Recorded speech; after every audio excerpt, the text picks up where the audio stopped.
আমি এখন দিনাজপুরের নিমনগর বালুবাড়ি যে বাস স্ট্যান্ড রয়েছে সেই বাস স্ট্যান্ডে আমি দাঁড়িয়ে আছি। আমি এখানে দেখতে পাচ্ছি যে শ্রমিক যারা পরিবহন শ্রমিকরা এখানে বিভিন্ন ট্রাক বাস সহ বড় বড় যানবাহন দিয়ে কিন্তু সড়ক আটকে দিয়েছে এবং তারা শুধুমাত্র মানুষ চলাচলের জন্য ফাঁকা রেখেছে যাতে মানুষ চলাচল করতে পারে।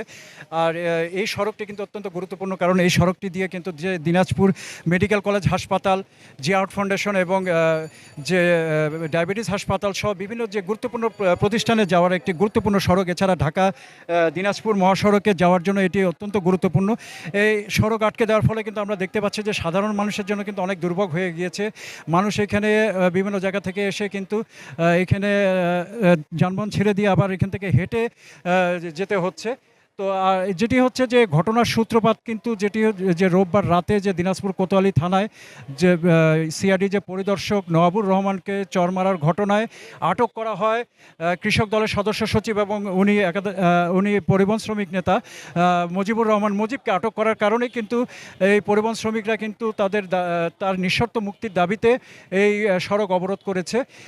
যেটি হচ্ছে যে এখানে শুধুমাত্র কিন্তু যে